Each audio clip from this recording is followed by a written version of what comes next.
welcome to Good Morning Football. We're presented by Audi. So excited about the draft. We are headed there for some special 4-hour shows. NFL Network covers you like nobody else when it comes to the draft. We're in New York right now. It's April 17th. We've got Nate Burleson. We've got Kyle Brandt. We've got Peter Schrager. My name's Kay.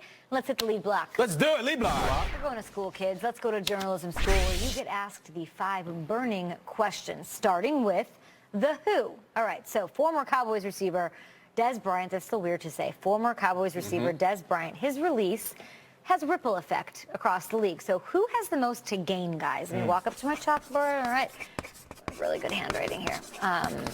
Who has the most to gain, guys, from his departure? I'll say that it's the quarterback.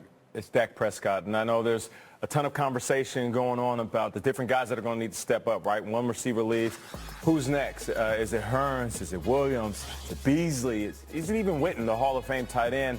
It could be Ezekiel Elliott, right? Because he gets majority of the balls anyway. He's going to need even more time to shine. But I feel like it's the Calvin Johnson leaving Detroit theory.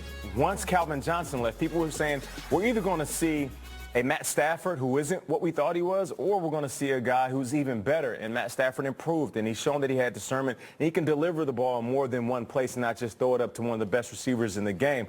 So Dak Prescott, when you look at Dez Bryant's numbers, we constantly talk about it. Okay, he had over 800 yards, 6 touchdowns, around 70 catches, but he was throwing the ball to 130 times. What happened? Those 50 catches that didn't land. Some of them, if I'm Dez Bryant, he's probably honestly looking in the mirror saying, I could have caught some of those. I could have got separation like everybody's saying.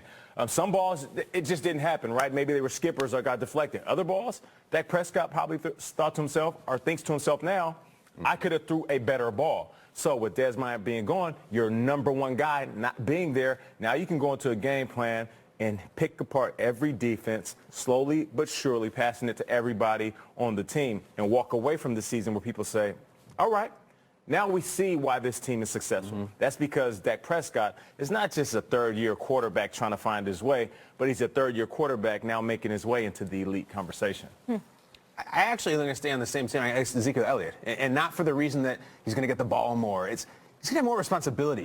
Let's go back to a time in Dallas.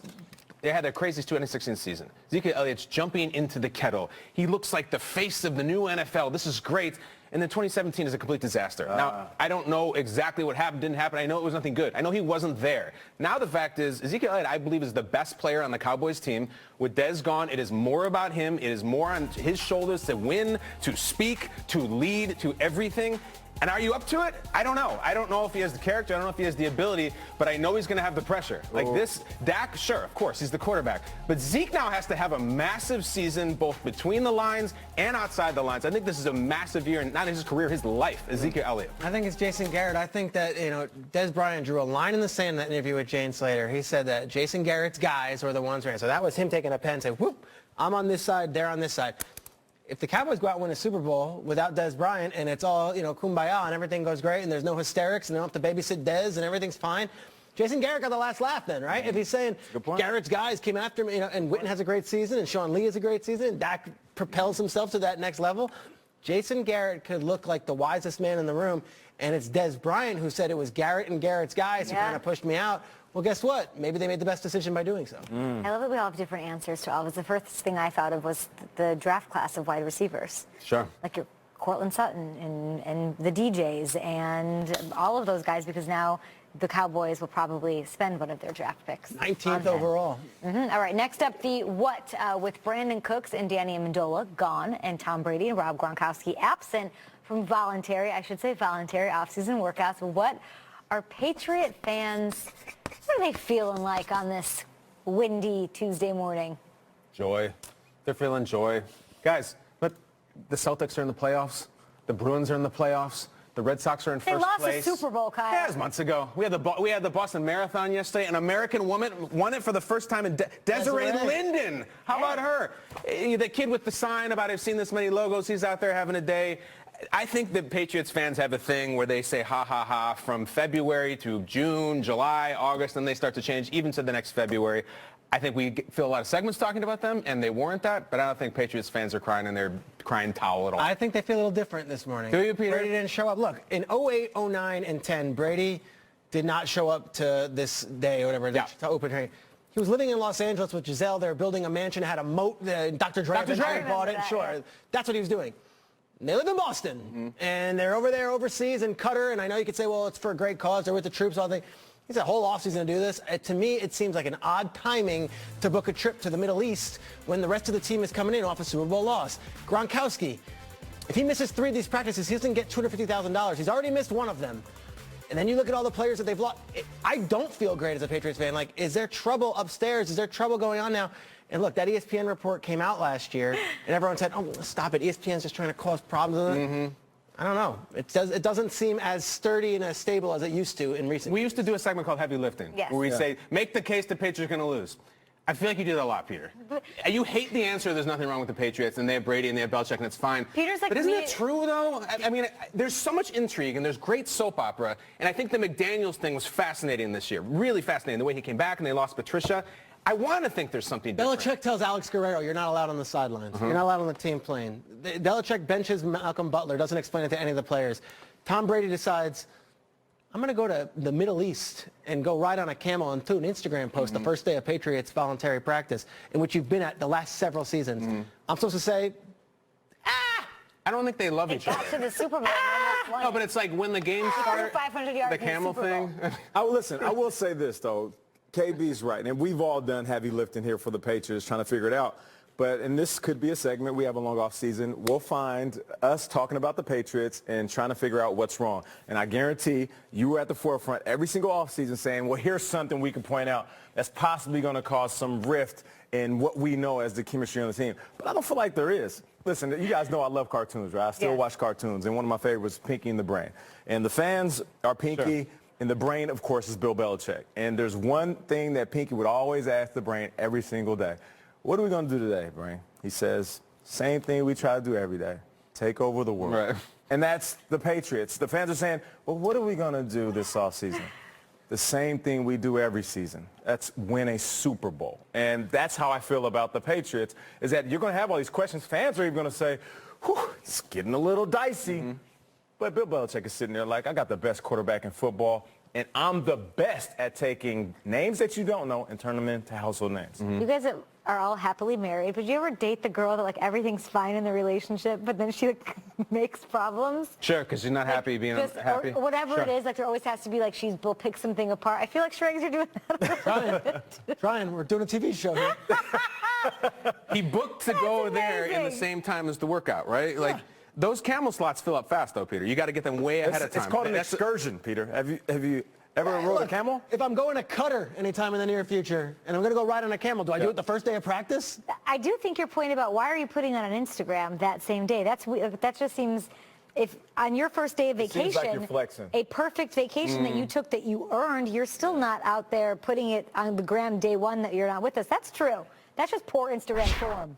There it is again. It's not his Instagram, by the way. I'm with Shregs on. Oh, yeah, it's Giselle's. Never mind. Come on. The wife's Instagram is an own All right, animal. you're right. I take it back. All right, next. Cutter! The where, according to Not our Dirk. NFL Network insider.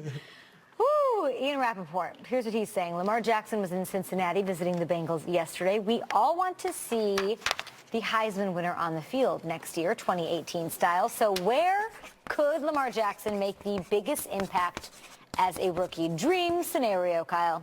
You know, last year I think there were so many things that were right for the picking. I'm looking around. They're all giving tremendous answers that all make a lot of sense. All right, finally, when Dez and Dallas parted ways, it was sad. It was emotional. 8 seasons. It was a great long relationship, ups and downs. So the when that I have to ask you guys naturally is, when was your worst breakup? Go ahead.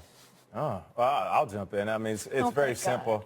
Very simple. You know, I was a little kid who liked to cuddle. I'm a Leo, and my mom used to call me the cub. So I cuddled till I was almost a teenager. I would go home, do my homework, and I just lay in bed and watch TV, watch cartoons. I also had a whole bunch of dolls, like stuffed animals. Okay. And Tiny Toons. Like a pillow pet. Yeah, but this is before pillow pets. Nate, we're learning a lot. Okay, so I would literally dress them up and take them with me when my mom and dad would run errands. But there was a moment where my two older brothers was like, Bro, you're too old for this. You got a mustache growing in. Like, No more cuddling. just chill out, bro. Easy with the ruck spin. Take it easy. The cutest story you've ever told. I'm dead serious. So our breakup is when Put my buddy away. little Nate had to turn into Big Nate, and it was one of those moments where I knew I was aging, puberty was hitting, and I thought I can't be this little boy anymore. I'm turning into a man. You haven't cuddled since, man. I haven't cuddled. So it was a different type of cuddle. Yeah. But, it's with my wife. Best breakup story I've ever heard. What do you Quit got? tickling Elmo, and, Yeah. and everything was fine. Mine is similar. Look, I had a really strong relationship with something for a long time, and I held on for a really long time. I love this already, whatever it is. When I let go of that BlackBerry Pearl, it was a monumental deal. Like, I was BlackBerry guy well into the 2010s. Really? Like, You hung on? Like, Wow. Like well into the 2013. Okay. BBM me. Okay. Yes, I would be.